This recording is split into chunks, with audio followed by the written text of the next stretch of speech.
حجم بقار مقصلتان عايزخن مهارو دقننا التقرنيا أصحاحفا مقصلتو مالتي حتوتات خهبوكمي أبت حتوتات ندامل لسكم دما خدكودو تسفا قبر سلازي تحتوتات ملسون اللو بدحريو ملسي خطريو تخليهم سلازي تدمو لسكمو جيجاديو أي جيجان كأخطريو وهم مالتي سلازي نغسلنا بتحتوتات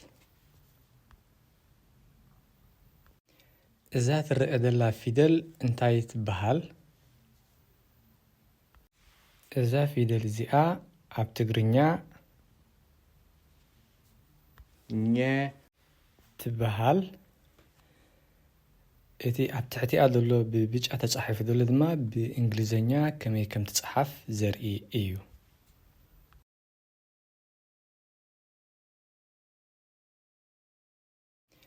إذا ترى دلا فيدل انتاي تبهال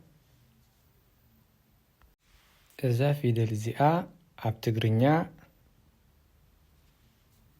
نيو تبهال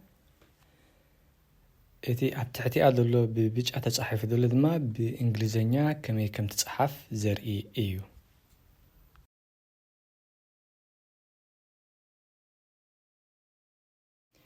إذا ترى دلا فيدل انتاي تبهال إذا فيدل زيا عب تقرنيا ني تبهال إتي عب تحتي أدلو ببيج أتصحف دول دما بإنجليزينيا كم تتصحف زرقي إيو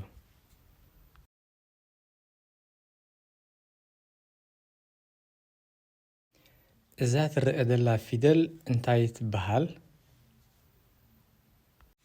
إذا فيدل زيا عب تقرنيا نيا تبهال إتي عب تحتي أدلو ببيج أتصحف دول دما بإنجليزينيا كم تتصحف زرقي إيو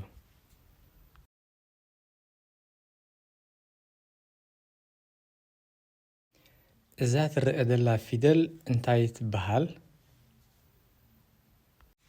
إذا فيدل زيا عب تقرنيا نيا تبهال إتي عب تحتي أدلو ببيج أتصحف دول دما بإنجليزينيا كم تتصحف زرقي إيو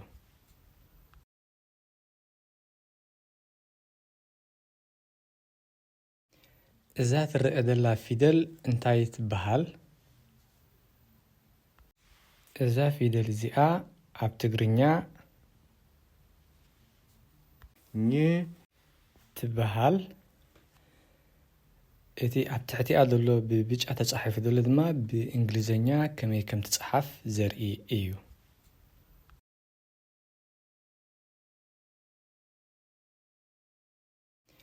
إذا ترى دلا فيدل انتاي تبهال إذا فيدل زيا عب تقرنيا نيو تبهال إتي عب تحتي أدلو ببيج أتصحف دول دما بإنجليزينيا كم تتصحف زرقي إيو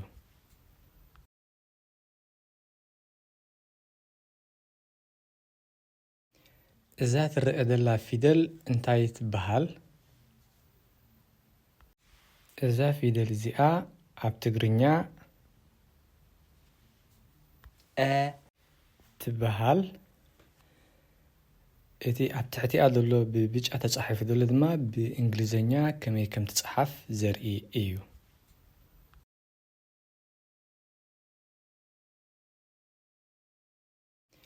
إذا ترى دلا فيدل انتاي تبهال إذا فيدل زيا عب تقرنيا او تبهال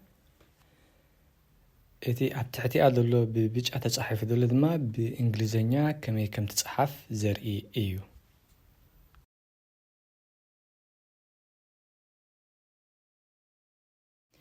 إذا ترى دلا فيدل انتاي تبهال إذا فيدل زيا عب تقرنيا إي ትበሃል እቲ ኣብ ትሕቲኣ ዘሎ ብብጫ ተጻሒፉ ዘሎ ድማ ብእንግሊዝኛ ከመይ ከም ትጽሓፍ ዘርኢ እዩ።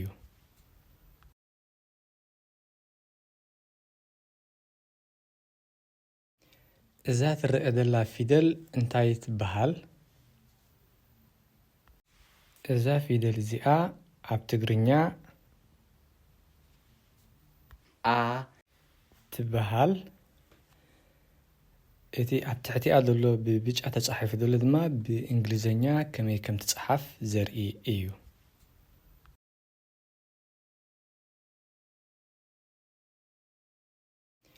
እዛ ትርአ ዘላ ፊደል እንታይ ትበሃል? እዛ ፊደል እዚኣ ኣብ ትግርኛ ኤ ትበሃል። እቲ ኣብ ትሕቲኣ ዘሎ ብብጫ ተጻሒፉ ዘሎ ድማ ብእንግሊዝኛ ከመይ ከም ትጽሓፍ ዘርኢ እዩ።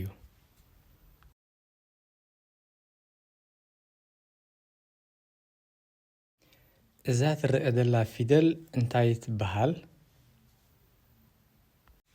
እዛ ፊደል እዚኣ ኣብ ትግርኛ እ ትበሃል። እቲ ኣብ ትሕቲኣ ዘሎ ብብጫ ተጻሒፉ ዘሎ ድማ ብእንግሊዝኛ ከመይ ከም ትጽሓፍ ዘርኢ እዩ።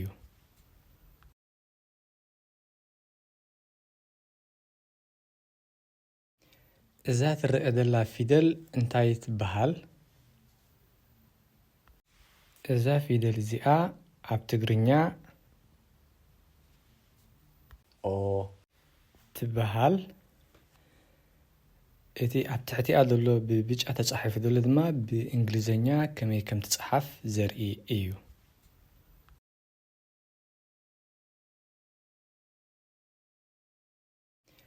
እዛ ትርአ ዘላ ፊደል እንታይ ትበሃል? እዛ ፊደል እዚኣ ኣብ ትግርኛ ከ ትበሃል። እቲ ኣብ ትሕቲኣ ዘሎ ብብጫ ተጻሒፉ ዘሎ ድማ ብእንግሊዝኛ ከመይ ከም ትጽሓፍ ዘርኢ እዩ።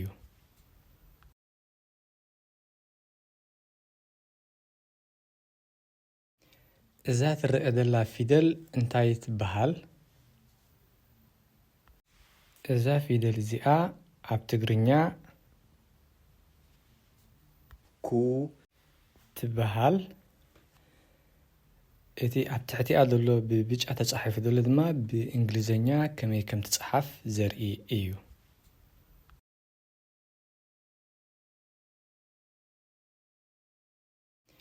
እዛ ትርአ ዘላ ፊደል እንታይ ትበሃል?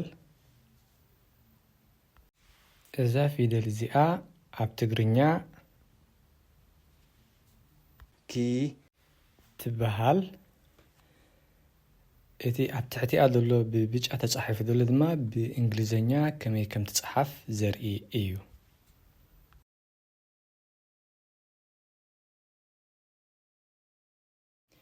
እዛ ትርአ ዘላ ፊደል እንታይ ትበሃል? እዛ ፊደል እዚኣ ኣብ ትግርኛ ካ ትበሃል። እቲ ኣብ ትሕቲኣ ዘሎ ብብጫ ተጻሒፉ ዘሎ ድማ ብእንግሊዝኛ ከመይ ከም ትጽሓፍ ዘርኢ እዩ።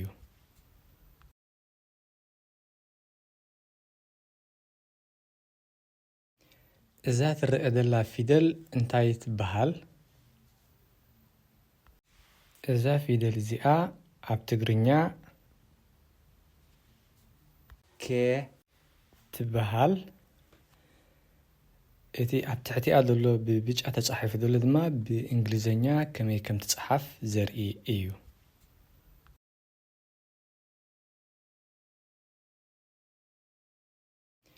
እዛ ትርአ ዘላ ፊደል እንታይ ትበሃል? እዛ ፊደል እዚኣ ኣብ ትግርኛ ክ ትበሃል። እቲ ኣብ ትሕቲኣ ዘሎ ብብጫ ተጻሒፉ ዘሎ ድማ ብእንግሊዝኛ ከመይ ከም ትጽሓፍ ዘርኢ እዩ።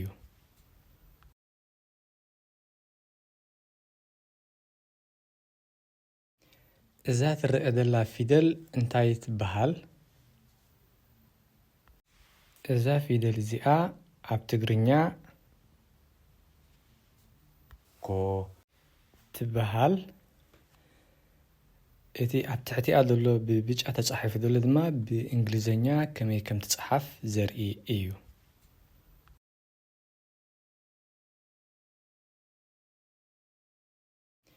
እዛ ትርአ ዘላ ፊደል እንታይ ትበሃል?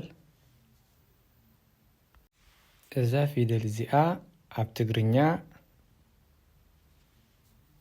ወ ትበሃል እቲ ኣብ ትሕቲኣ ዘሎ ብብጫ ተጻሒፉ ዘሎ ድማ ብእንግሊዝኛ ከመይ ከም ትጽሓፍ ዘርኢ እዩ።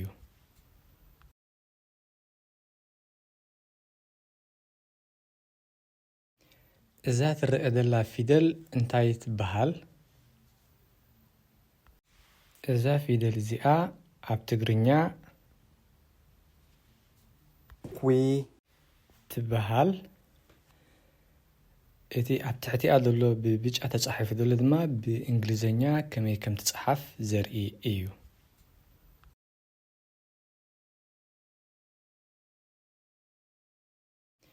እዛ ትርአ ዘላ ፊደል እንታይ ትበሃል? እዛ ፊደል እዚኣ ኣብ ትግርኛ ዋ ትበሃል እቲ ኣብ ትሕቲኣ ዘሎ ብብጫ ተጻሒፉ ዘሎ ድማ ብእንግሊዝኛ ከመይ ከም ትጽሓፍ ዘርኢ እዩ።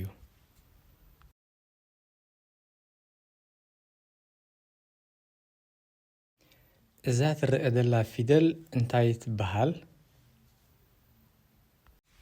እዛ ፊደል እዚኣ ኣብ ትግርኛ ኩ ትበሃል እቲ ኣብ ትሕቲኣ ዘሎ ብብጫ ተጻሒፉ ዘሎ ድማ ብእንግሊዝኛ ከመይ ከም ትጽሓፍ ዘርኢ እዩ።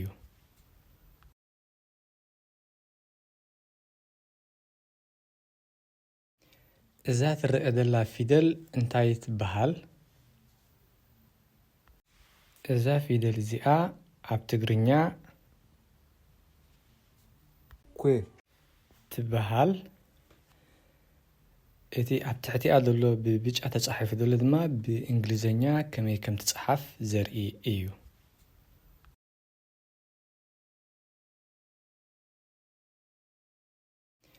እዛ ትርአ ዘላ ፊደል እንታይ ትበሃል?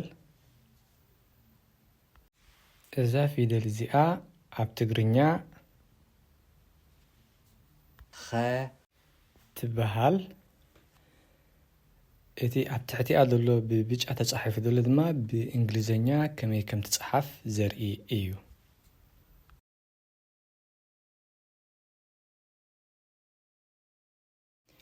እዛ ትርአ ዘላ ፊደል እንታይ ትበሃል? እዛ ፊደል እዚኣ ኣብ ትግርኛ ኹ ትበሃል እቲ ኣብ ትሕቲኣ ዘሎ ብብጫ ተጻሒፉ ዘሎ ድማ ብእንግሊዝኛ ከመይ ከም ትጽሓፍ ዘርኢ እዩ።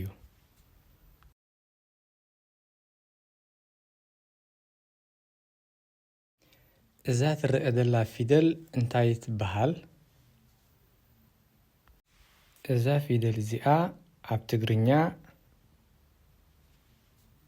ኺ ትበሃል እቲ ኣብ ትሕቲኣ ዘሎ ብብጫ ተጻሒፉ ዘሎ ድማ ብእንግሊዝኛ ከመይ ከም ትጽሓፍ ዘርኢ እዩ።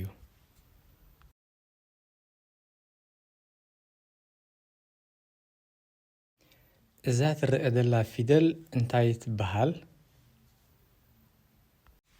እዛ ፊደል እዚኣ ኣብ ትግርኛ ኻ ትበሃል እቲ ኣብ ትሕቲኣ ዘሎ ብብጫ ተጻሒፉ ዘሎ ድማ ብእንግሊዝኛ ከመይ ከም ትጽሓፍ ዘርኢ እዩ።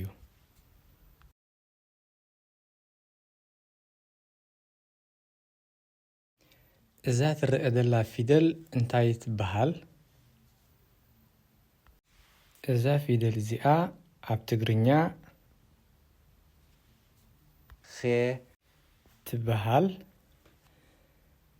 እቲ ኣብ ትሕቲኣ ዘሎ ብብጫ ተጻሒፉ ዘሎ ድማ ብእንግሊዝኛ ከመይ ከም ትጽሓፍ ዘርኢ እዩ።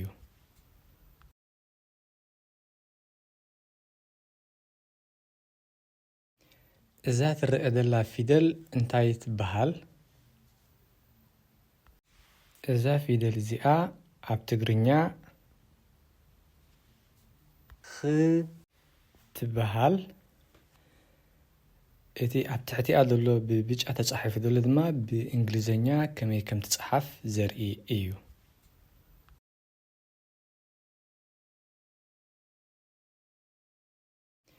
إذا ترى دلا فيدل انتاي تبهال إذا فيدل زيا عب تقرنيا خو تبهال إتي عب تحتي أدلو ببيج أتصحف دولو دما بإنجليزينيا كمي كم تصحف زرئي إيو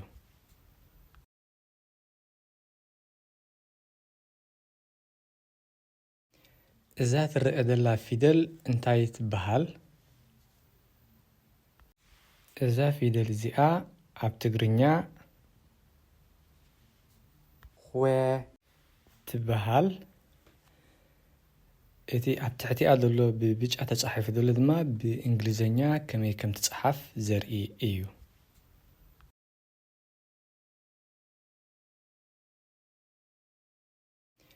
إذا ترى دلا فيدل انتاي تبهال إذا فيدل زيا عب تقرنيا خوي تبهال إتي عب تحتي أدلو ببيج أتصحف دولو دما بإنجليزينيا كمي كم تصحف زرئي إيو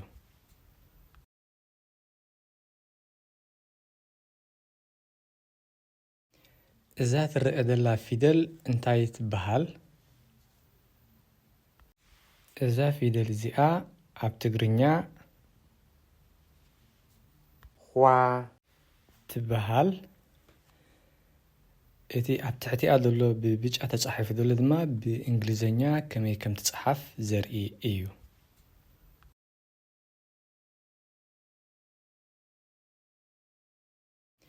إذا ترى دلا فيدل انتاي تبهال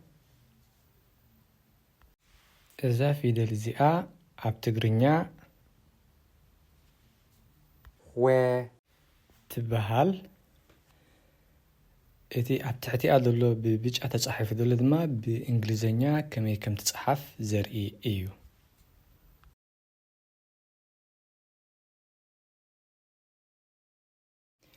إذا ترى دلا فيدل انتاي تبهال إذا فيدل زيا عب تقرنيا خو تبهال إتي عب تحتي أدلو ببيج أتصحف دولو دما بإنجليزينيا كمي كم تصحف زرئي إيو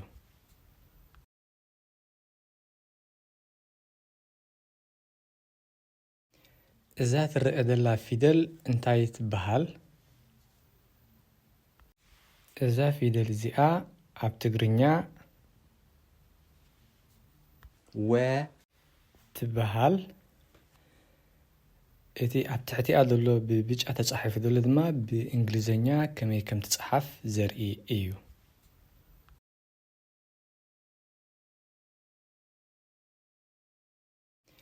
إذا ترى دلا فيدل انتاي تبهال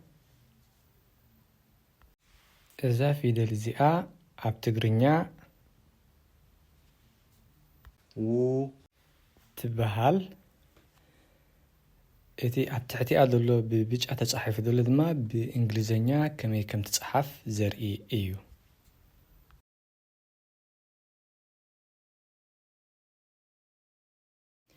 إذا ترى دلا فيدل انتاي تبهال إذا فيدل زيا عب تقرنيا وي تبهال إتي عب تحتي أدلو ببيج أتصحف دولو دما بإنجليزينيا كمي كم تصحف زرئي إيو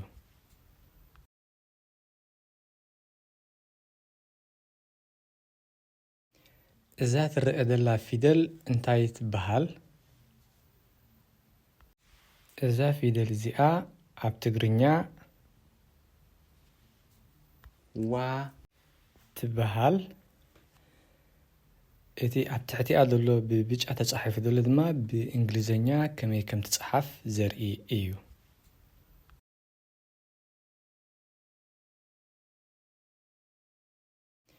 እዛ ትርአ ዘላ ፊደል እንታይ ትበሃል?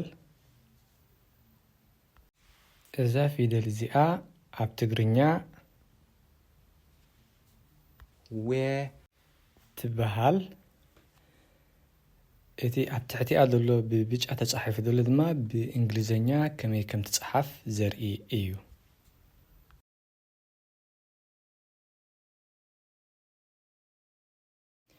እዛ ትርአ ዘላ ፊደል እንታይ ትበሃል? እዛ ፊደል እዚኣ ኣብ ትግርኛ و ትበሃል።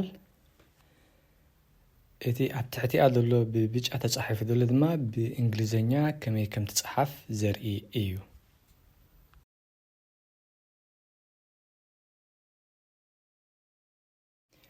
እዛ ትርአ ዘላ ፊደል እንታይ ትበሃል? እዛ ፊደል እዚኣ ኣብ ትግርኛ و ትበሃል። እቲ ኣብ ትሕቲኣ ዘሎ ብብጫ ተጻሒፉ ዘሎ ድማ ብእንግሊዝኛ ከመይ ከም ትጽሓፍ ዘርኢ እዩ።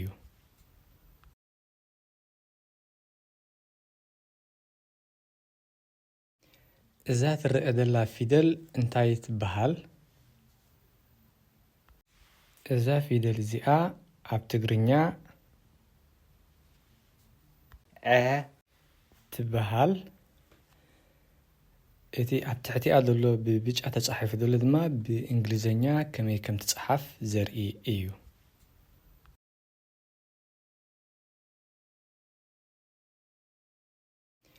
እዛ ትርአ ዘላ ፊደል እንታይ ትበሃል? እዛ ፊደል እዚኣ ኣብ ትግርኛ ዑ ትበሃል።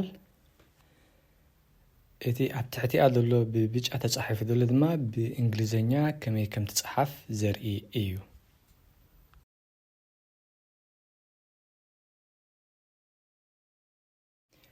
እዛ ትርአ ዘላ ፊደል እንታይ ትበሃል? እዛ ፊደል እዚኣ ኣብ ትግርኛ ዒ ትበሃል። እቲ ኣብ ትሕቲኣ ዘሎ ብብጫ ተጻሒፉ ዘሎ ድማ ብእንግሊዝኛ ከመይ ከም ትጽሓፍ ዘርኢ እዩ።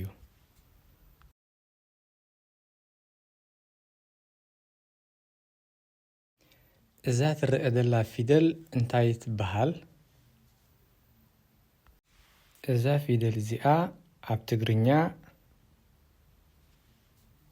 ዓ ትበሃል። እቲ ኣብ ትሕቲኣ ዘሎ ብብጫ ተጻሒፉ ዘሎ ድማ ብእንግሊዝኛ ከመይ ከም ትጽሓፍ ዘርኢ እዩ።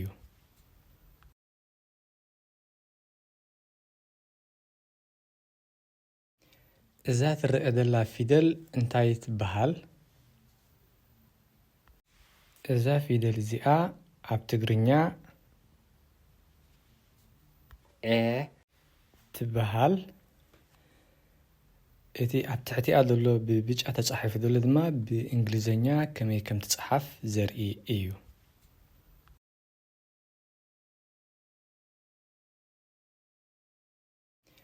እዛ ትርአ ዘላ ፊደል እንታይ ትበሃል? እዛ ፊደል እዚኣ ኣብ ትግርኛ ዕ ትበሃል። እቲ ኣብ ትሕቲኣ ዘሎ ብብጫ ተጻሒፉ ዘሎ ድማ ብእንግሊዝኛ ከመይ ከም ትጽሓፍ ዘርኢ እዩ።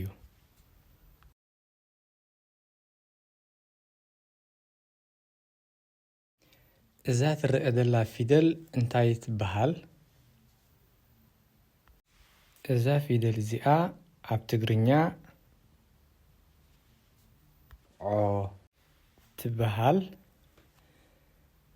እቲ ኣብ ትሕቲኣ ዘሎ ብብጫ ተጻሒፉ ዘሎ ድማ ብእንግሊዝኛ ከመይ ከም ትጽሓፍ ዘርኢ እዩ።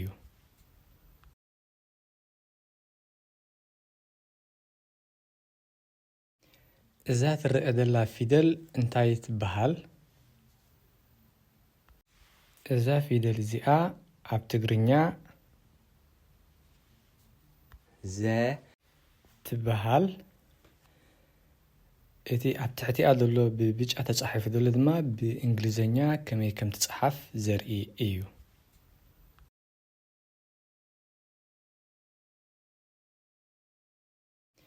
እዛ ትርአ ዘላ ፊደል እንታይ ትበሃል? እዛ ፊደል እዚኣ ኣብ ትግርኛ ዙ ትበሃል። እቲ ኣብ ትሕቲኣ ዘሎ ብብጫ ተጻሒፉ ዘሎ ድማ ብእንግሊዝኛ ከመይ ከም ትጽሓፍ ዘርኢ እዩ።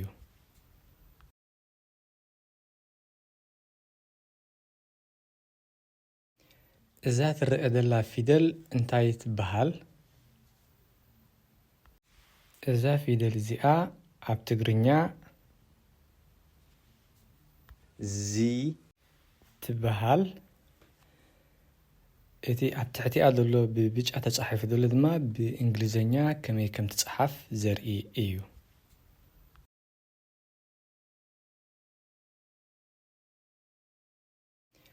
እዛ ትርአ ዘላ ፊደል እንታይ ትበሃል?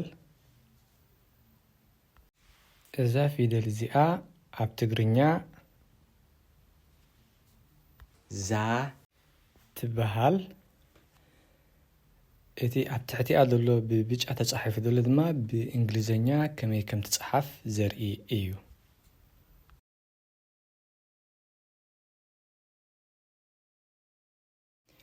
እዛ ትርአ ዘላ ፊደል እንታይ ትበሃል?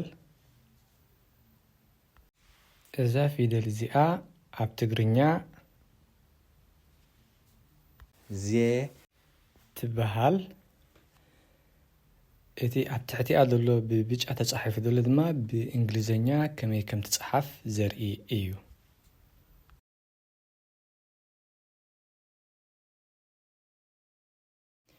እዛ ትርአ ዘላ ፊደል እንታይ ትበሃል? እዛ ፊደል እዚኣ ኣብ ትግርኛ ዝ ትበሃል። እቲ ኣብ ትሕቲኣ ዘሎ ብብጫ ተጻሒፉ ዘሎ ድማ ብእንግሊዝኛ ከመይ ከም ትጽሓፍ ዘርኢ እዩ።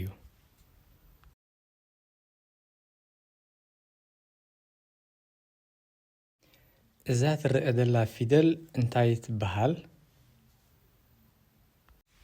እዛ ፊደል እዚኣ ኣብ ትግርኛ ዞ ትበሃል። እቲ ኣብ ትሕቲኣ ዘሎ ብብጫ ተጻሒፉ ዘሎ ድማ ብእንግሊዝኛ ከመይ ከም ትጽሓፍ ዘርኢ እዩ።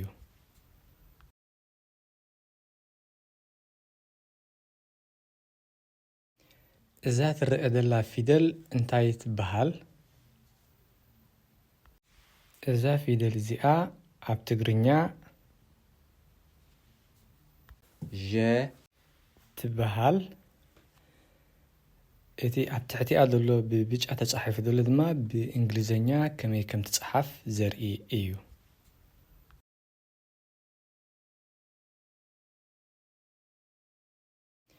እዛ ትርአ ዘላ ፊደል እንታይ ትበሃል? እዛ ፊደል እዚኣ ኣብ ትግርኛ ዡ ትበሃል።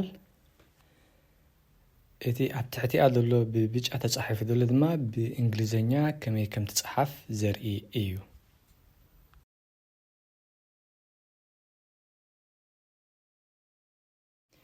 እዛ ትርአ ዘላ ፊደል እንታይ ትበሃል? እዛ ፊደል እዚኣ ኣብ ትግርኛ ዢ ትበሃል። እቲ ኣብ ትሕቲኣ ዘሎ ብብጫ ተጻሒፉ ዘሎ ድማ ብእንግሊዝኛ ከመይ ከም ትጽሓፍ ዘርኢ እዩ።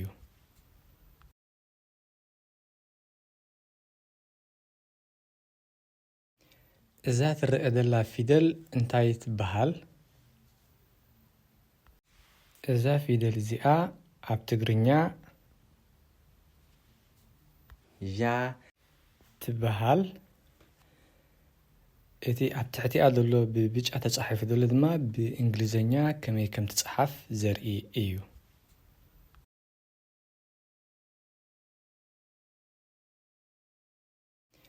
إذا ترى دلا فيدل انتاي تبهال إذا فيدل زيا عب تقرنيا ي تبهال إتي عب تحتي أدلو ببيج أتصحف دولة دما بإنجليزينيا كمي كم تتصحف زرقي إيو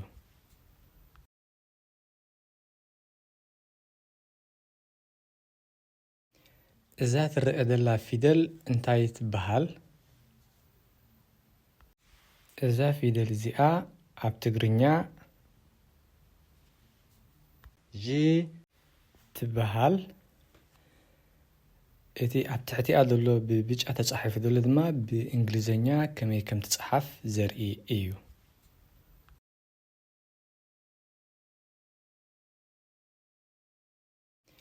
إذا ترى دلا فيدل انتاي تبهال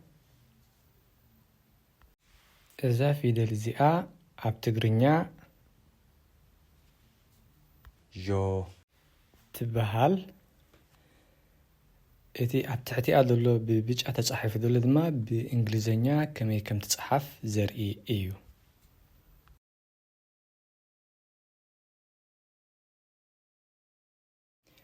إذا ترى دلا فيدل انتاي تبهال إذا فيدل زيا عب تقرنيا ي تبهال إتي عب تحتي أدلو ببيج أتصحف دولة دما بإنجليزينيا كمي كم تتصحف زرقي إيو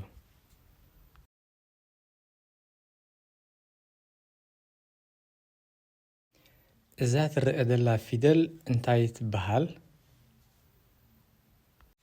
إذا فيدل زيا عب تقرنيا يو تبهال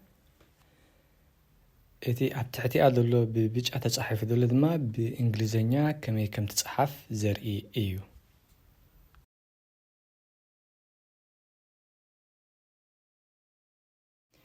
إذا ترى دلا فيدل انتاي تبهال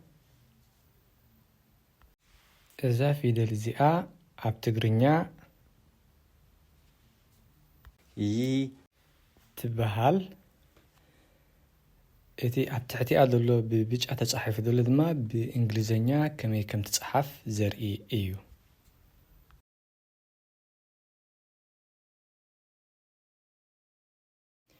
إذا ترى دلا فيدل انتاي تبهال إذا فيدل زيا عب تقرنيا يا تبهال إتي عب تحتي أدلو ببيج أتصحف دولة دما بإنجليزينيا كمي كم تتصحف زرقي إيو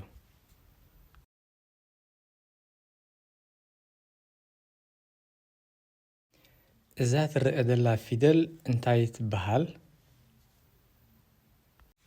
إذا فيدل زيا عب تقرنيا ي تبهال إتي عب تحتي أدلو ببيج أتصحف دولة دما بإنجليزينيا كمي كم تتصحف زرقي إيو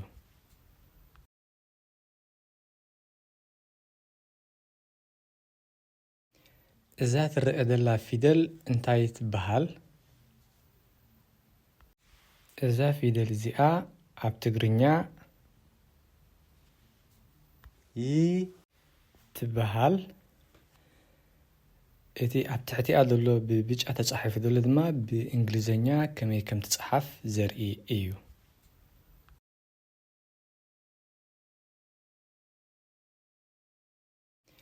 إذا ترى دلا فيدل انتاي تبهال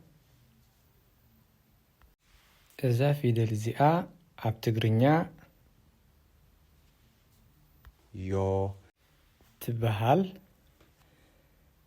إتي عب تحتي أدلو ببيج أتصحف دولة دما بإنجليزينيا كمي كم تتصحف زرقي إيو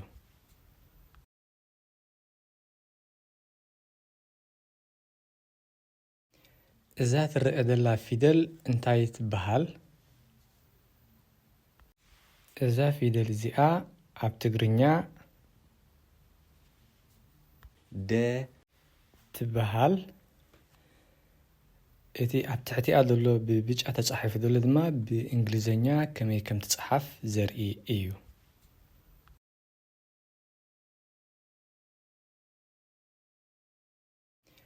እዛ ትርአ ዘላ ፊደል እንታይ ትበሃል? እዛ ፊደል እዚኣ ኣብ ትግርኛ ዱ ትበሃል። እቲ ኣብ ትሕቲኣ ዘሎ ብብጫ ተጻሒፉ ዘሎ ድማ ብእንግሊዝኛ ከመይ ከም ትጽሓፍ ዘርኢ እዩ።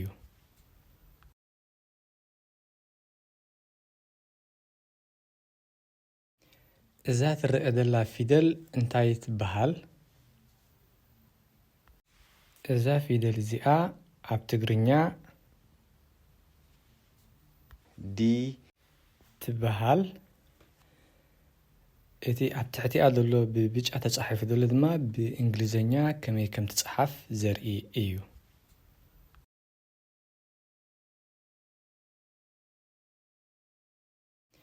እዛ ትርአ ዘላ ፊደል እንታይ ትበሃል?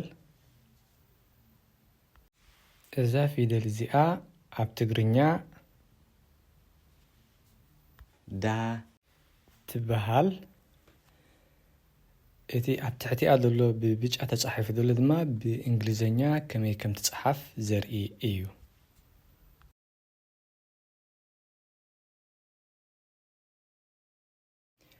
እዛ ትርአ ዘላ ፊደል እንታይ ትበሃል? እዛ ፊደል እዚኣ ኣብ ትግርኛ ዴ ትበሃል።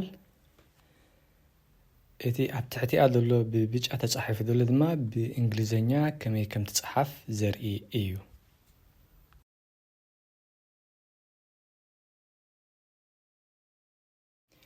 እዛ ትርአ ዘላ ፊደል እንታይ ትበሃል? እዛ ፊደል እዚኣ ኣብ ትግርኛ ድ ትበሃል። እቲ ኣብ ትሕቲኣ ዘሎ ብብጫ ተጻሒፉ ዘሎ ድማ ብእንግሊዝኛ ከመይ ከም ትጽሓፍ ዘርኢ እዩ።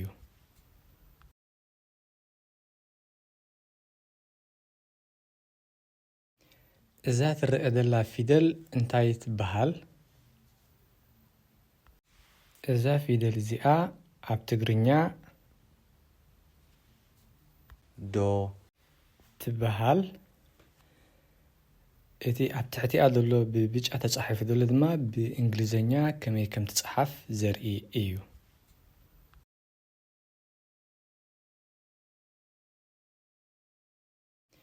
እዛ ትርአ ዘላ ፊደል እንታይ ትበሃል?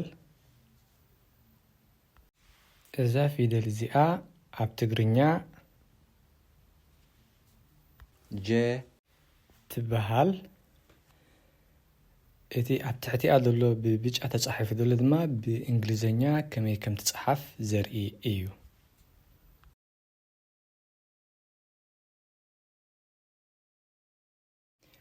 እዛ ትርአ ዘላ ፊደል እንታይ ትበሃል? እዛ ፊደል እዚኣ ኣብ ትግርኛ ጁ ትበሃል። እቲ ኣብ ትሕቲኣ ዘሎ ብብጫ ተጻሒፉ ዘሎ ድማ ብእንግሊዝኛ ከመይ ከም ትጽሓፍ ዘርኢ እዩ።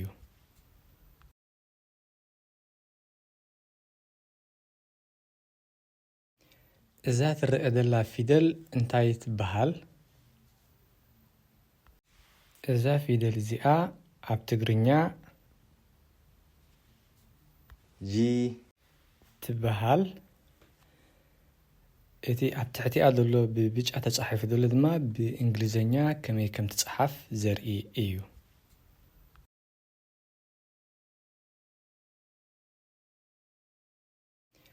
እዛ ትርአ ዘላ ፊደል እንታይ ትበሃል?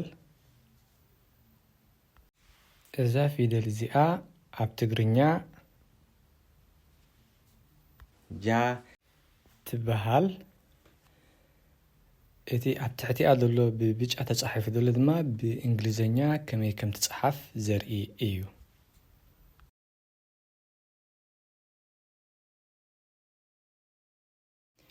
እዛ ትርአ ዘላ ፊደል እንታይ ትበሃል? እዛ ፊደል እዚኣ ኣብ ትግርኛ ጄ ትበሃል። እቲ ኣብ ትሕቲኣ ዘሎ ብብጫ ተጻሒፉ ዘሎ ድማ ብእንግሊዝኛ ከመይ ከም ትጽሓፍ ዘርኢ እዩ።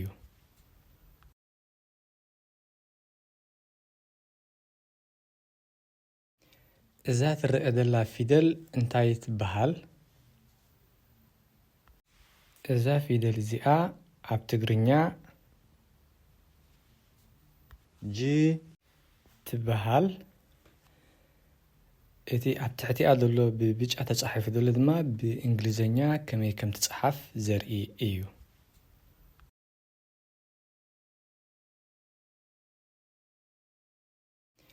እዛ ትርአ ዘላ ፊደል እንታይ ትበሃል?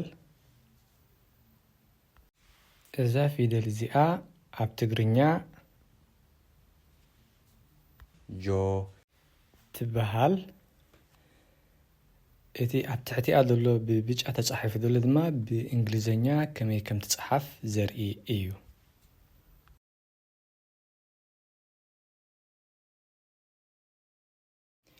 እዛ ትርአ ዘላ ፊደል እንታይ ትበሃል? እዛ ፊደል እዚኣ ኣብ ትግርኛ ገ ትበሃል። እቲ ኣብ ትሕቲኣ ዘሎ ብብጫ ተጻሒፉ ዘሎ ድማ ብእንግሊዝኛ ከመይ ከም ትጽሓፍ ዘርኢ እዩ።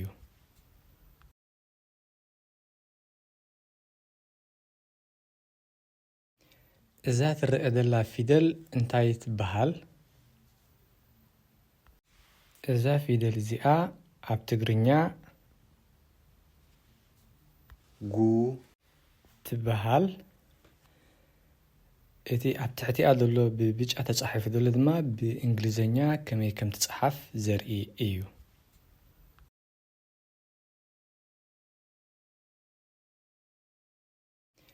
እዛ ትርአ ዘላ ፊደል እንታይ ትበሃል?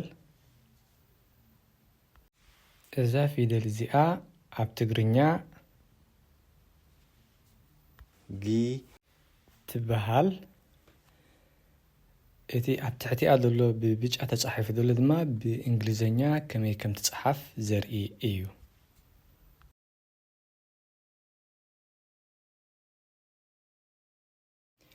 እዛ ትርአ ዘላ ፊደል እንታይ ትበሃል? እዛ ፊደል እዚኣ ኣብ ትግርኛ ጋ ትበሃል። እቲ ኣብ ትሕቲኣ ዘሎ ብብጫ ተጻሒፉ ዘሎ ድማ ብእንግሊዝኛ ከመይ ከም ትጽሓፍ ዘርኢ እዩ።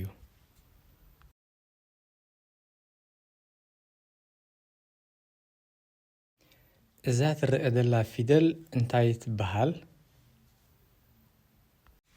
እዛ ፊደል እዚኣ ኣብ ትግርኛ ጌ ትበሃል። እቲ ኣብ ትሕቲኣ ዘሎ ብብጫ ተጻሒፉ ዘሎ ድማ ብእንግሊዝኛ ከመይ ከም ትጽሓፍ ዘርኢ እዩ።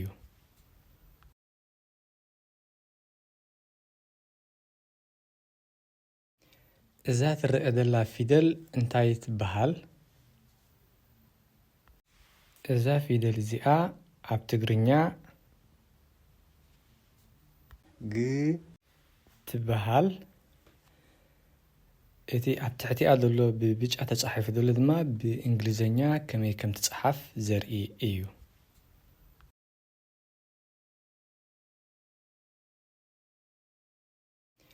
እዛ ትርአ ዘላ ፊደል እንታይ ትበሃል? እዛ ፊደል እዚኣ ኣብ ትግርኛ ጎ ትበሃል። እቲ ኣብ ትሕቲኣ ዘሎ ብብጫ ተጻሒፉ ዘሎ ድማ ብእንግሊዝኛ ከመይ ከም ትጽሓፍ ዘርኢ እዩ።